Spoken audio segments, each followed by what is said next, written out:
اللہ الرحمن الرحیم۔ ہمارا آج کا سبق نمبر 9 حصہ اول۔ اس میں ہم سب سے پہلے ان حروف کی پریکٹس کرنا سیکھیں گے تجوید القرآن میں۔ تجوید کا ٹاپک ہے اس کا، ہم دیکھیں گے کہ ہم ان حروف کو کیسے پڑھ سکتے ہیں۔ حمزہ قاف زبر اق، حمزہ قاف زیر اق، حمزہ قاف پیش اق اق اق اق، حمزہ کاف زبر اک، حمزہ کاف زیر اک، حمزہ کاف پیش اک اک اک اک۔ دیکھیں ان دونوں قاف اور کاف میں فرق ہے۔ یہ قاف جو ہے یہ حروف قلقلہ میں ہے، ہم یہ پہلے پڑھ چکے ہیں کہ حروف قلقلہ جو ہیں ان پہ جب جزم ہو تو ان کو اس طرح سے پڑھنا ہے کہ اس کی آواز واپس لوٹتی ہوئی معلوم ہو، اور اس کاف کو اس طرح سے نہیں پڑھنا، جب یہ ساکن ہو تو اس کی آواز کو وہیں روک دینا ہے۔ اق اک، اق اک، اق اک۔ اسی طرح یہ جیم جو ہے یہ بھی حروف قلقلہ میں سے ہے، اس کی آواز بھی لوٹتی ہوئی معلوم ہوگی، اج اج اج۔ شین کو اس طرح سے نہیں پڑھنا، شین حروف قلقلہ میں سے نہیں ہے۔ اش اش اش اج۔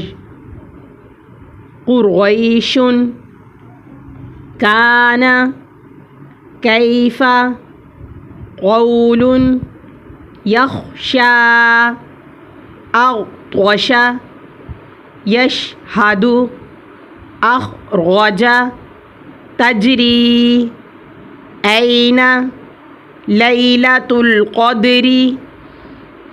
ہم ان پہ انشاءاللہ پریکٹس کریں گے تو ہم اپنا قرآن پاک جو ہے وہ مزید بہتر کر پائیں گے۔ اس سے اگلا ہمارا ٹاپک ہے توضیح القرآن، سماع تلاوت و کثرت ذکر اور فرشتوں کی عبادت اس کا موضوع ہے۔ وَإِذَا قُرِئَ الْقُرْآنُ فَاسْتَمِعُوا لَهُ وَأَنصِتُوا لَعَلَّكُمْ تُرْحَمُونَ۔ وَإِذَا قُرِئَ الْقُرْآنُ فَاسْتَمِعُوا لَهُ وَأَنصِتُوا لَعَلَّكُمْ تُرْحَمُونَ۔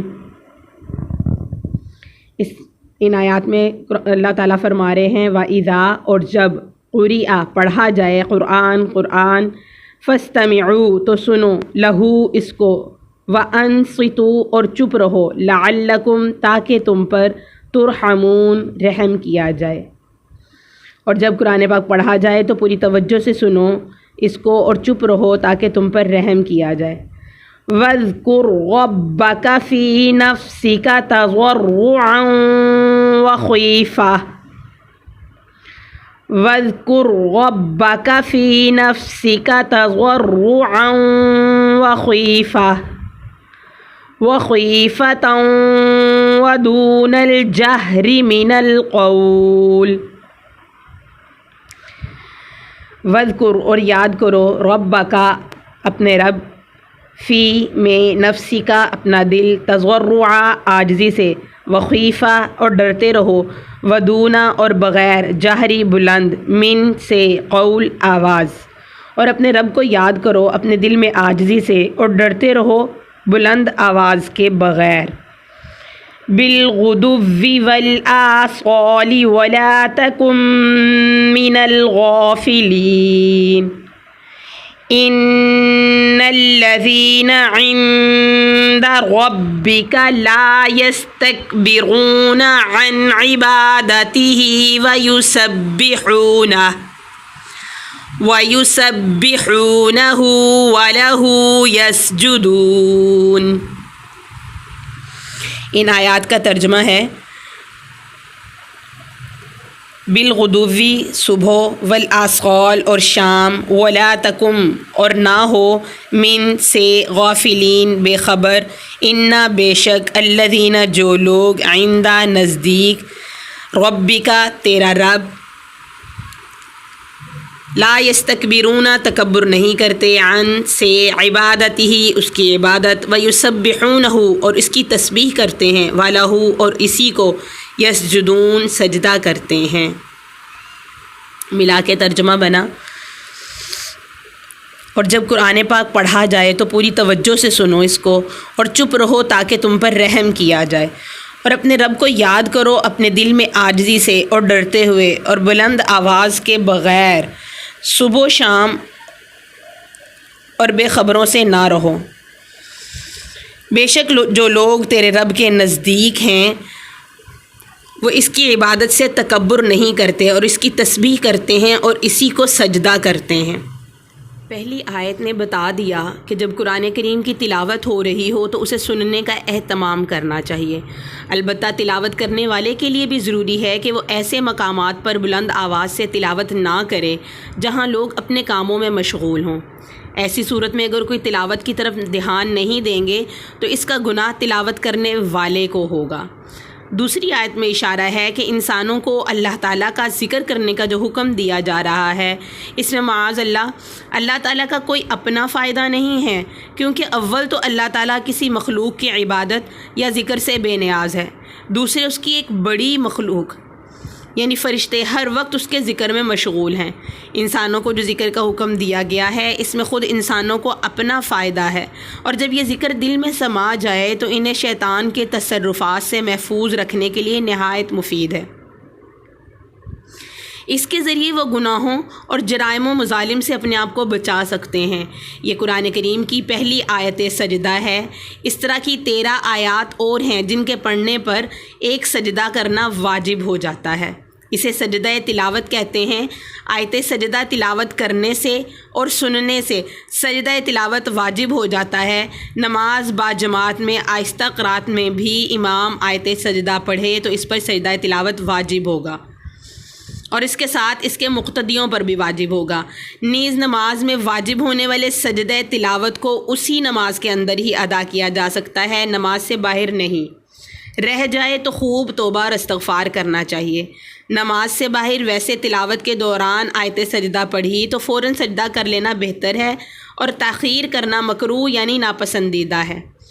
ایک ہی جگہ ایک ہی آیت سجدہ بار بار تلاوت کرنے سے ایک سجدہ تلاوت واجب ہوگا۔ ریڈیو وغیرہ پر براہ راست نشر ہونے والی تلاوت سجدہ پر تلاوت سجدہ کرنا ہوگا۔ ریکارڈ شدہ تلاوت کیسٹ سی ڈی سننے سے نہیں ہوگا۔ باقی مسائل جو ہیں وہ بوقت ضرورت کسی عالم سے پوچھ لیے جائیں۔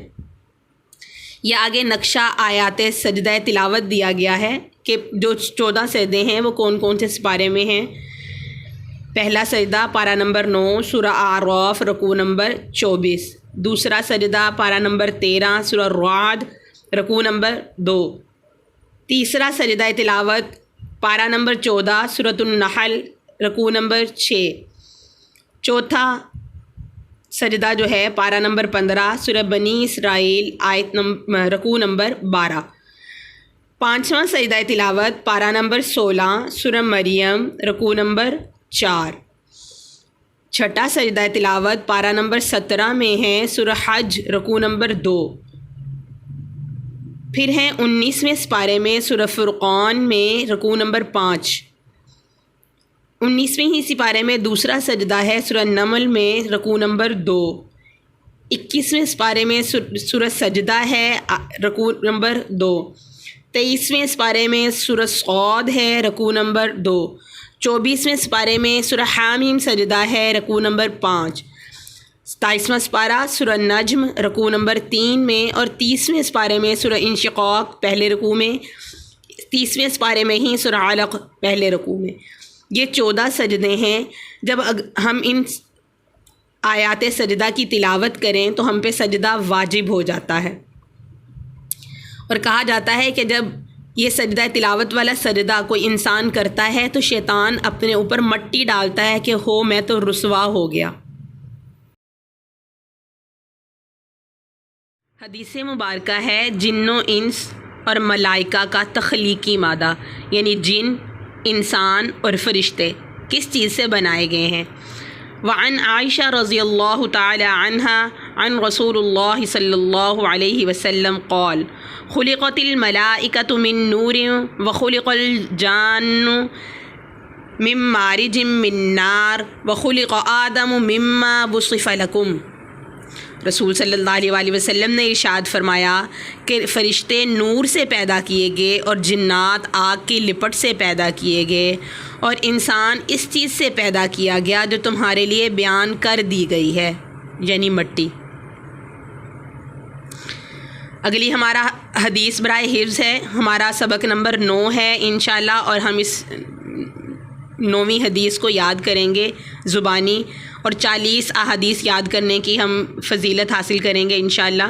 ان الذی لیس فی جوفہ شیء من القرآن کالبیت الخرب، ان الذی لیس فی جوفہ شیء من القرآن کالبیت الخرب، یقیناً وہ شخص جس کے باطن میں قرآن کا کچھ بھی حصہ نہیں ویران گھر کی طرح ہے، یعنی قرآن پاک کا کچھ بھی حصہ محفوظ نہیں ہے جس شخص کے دل میں، تھوڑی سی بھی حفظ نہیں کیا ہوا قرآن پاک، کوئی صورت بھی یاد نہیں ہے، وہ ویران گھر کی طرح ہے، جیسے ویران گھر میں جن جو ہیں وہ قبضہ کر لیتے ہیں، ویرانی جو ہے وہ چھائی ہوئی ہوتی ہے، اسی طرح ایسا دل جس میں قرآن پاک کا کچھ بھی حصہ نہیں ہے وہاں شیاطین قبضہ کر لیتے ہیں اور وہ دل ویران ہوتا ہے۔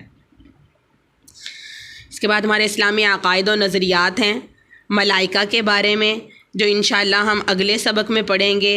پھر ہمارے مسائل و احکام ہیں حیض کے بارے میں، ہم انشاءاللہ یہ اگلے حصہ میں پڑھیں گے۔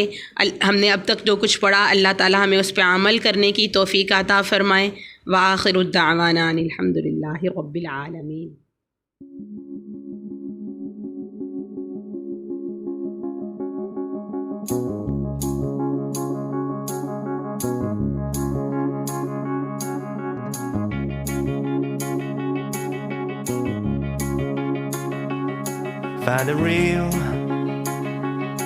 Find the real me.